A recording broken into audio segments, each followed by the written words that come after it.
আজকের রেসিপিটি সম্পূর্ণই হবে আমার ঘরোয়া রেসিপি। আর এই ঘরোয়া রেসিপিটি বলতে বোঝাচ্ছি আমি আমার ঘরের, আমার হাতের নিজের ছোঁয়ায় আর আমার মায়ের হাতের ছোঁয়ার পালা দেশি মুরগি। তো বরাবরই আমি বাসায় অনেক কিছুই পালি, যেমন আপনারা আগেও দেখেছেন কবুতর, মুরগি, পাখি। তো এই যে আজকে যে মুরগির মাংসটা দেখছেন খুব সুন্দর করে আমি পরিষ্কার করে নিয়েছি, এটা হচ্ছে আমার নিজের ঘরের পালা সেই ব্ল্যাক কালার মুরগিটা। তো যদিও আমি খুব রান্না করছি দেখাচ্ছি, কিন্তু মনে খুবই কষ্ট নিয়ে আজকে রান্নাটা করছি, কারণ পালা জিনিস খেতে না কেমন যেন লাগে। তো আমি প্রথমে পেঁয়াজ, মরিচ, হলুদ, আদা, রসুন যা যা দরকার হয় মাংস রান্না করতে সব কিছু দিয়ে সুন্দরভাবে মশলাটাকে কষিয়ে নিয়েছি। কষিয়ে নেওয়ার পরে আমি মুরগির মাংসগুলোকে দিয়ে দিয়েছি। তো দেশি মুরগি যেহেতু 6-7 মাস হয়েছে, মুরগিটা 7 মাসের মতো হয়েছে, তেমন একটা বেশি মাংস হয়নি, যা হয়েছে আলহামদুলিল্লাহ। আর আমার ভুল হয়েছে, মাংসটাকে আমার ভুনা করলেই হয়তো ভালো হতো, আমি বুঝতে পারিনি।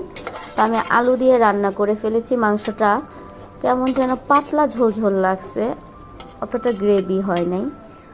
তো এই তো দেখেন যে আমার মুরগিটা হঠাৎ করে, ভালো মুরগিটা কালকেও ভালো ছিল, তো আজকে হঠাৎ করে সকালে খেয়াল করি যে ও খায় না, কেমন যেন ঝিমাচ্ছে, 2 পা ছড়ায় দিয়ে বসে গেছে। এই যে দেখেন ওর ডিম, এই 2টা ও কিন্তু নাই, কিন্তু এই ডিম 2টো কিন্তু অথচ রয়ে গেছে।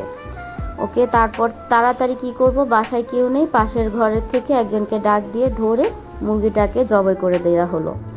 এই যে আমার সেই মুরগির ছটফটানো, আগের যে ওর সাথে আমি কিন্তু কথা বলতাম, ও আমাকে খুবই চিনতো, আমার পিছনে পিছনে ঘুরতো, খাবার না থাকলে আমার পিছনে পিছনে আসতো বা ডাকতো, যখন ডিম পাড়ার সময় হতো কক কক কক কক করে অনেক জোরে জোরে ডাকতো, এত ভালো লাগতো মাশাল্লাহ দিলে ওর ছটফটানিগুলো। যাই হোক, মায়ের হাতের দেয়া জিনিস তো ওকে যখন আনছি ওর 3 মাস বয়স ছিল, 3 মাস বয়স থেকে ওকে এনে পালছি, মাশাল্লাহ 17টা ডিম দিয়েছে বন্ধুরা। এই যে দেখেন, ও প্রতিদিন একদিন পর পর বা প্রতিদিন ডিম দিত। তো এর মাঝখানে আরও একবার অসুস্থ হয়ে গিয়েছিল, প্রায় ঝুমতেছিল, মনে হয় আর বাঁচবে না। তারপরেও ওকে আমি 100 টাকার ওষুধ আনছি, এনে 7 দিন খাওয়ানোর পরে মাশাল্লাহ ও খুব ফুরফুরা ছিল। তারপরে ও 16টা ডিম দিছে, 16টা ডিম দিল। যেদিন ও এই যে কাটলাম আজকে, সেদিন আজও ও একটা ডিম দিছে। তো কাটার পরও পেটে অনেকগুলা ডিম পেলাম বন্ধুরা।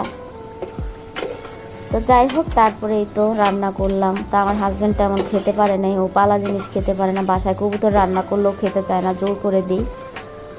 তো এই যে এই মাংসগুলো আমার হয়তো একবারে লাল লাল করে ভুনা করলেই ভালো হতো। আমি ভাবলাম আমার হাজব্যান্ড আলু খেতে পছন্দ করে, তাই আলু দিয়ে একটু রান্না করতে চাইছিলাম। তারপর ও কেমন জানি পালা জিনিস খেতে চায় না, তো আলু দিয়ে একটু ঝোল ঝোল রান্না করছি। মোটামুটি খারাপ লাগে না, আমার কাছে ভালোই লেগেছে। একদম দেশি মুরগি যেহেতু, কোনো হাইব্রিড না, কোনো কিছু না। তো এই তো যতই খাই কিন্তু মনে একটা কষ্ট। আর আমার কাছে ওই যেখানে ওকে পালতাম ওখানে গেলেই মনে হয় ও আসে। তা আমার মতো কার কার শখের জিনিসগুলো এভাবে কেটে খেতে হয়, মনে কষ্ট লাগে।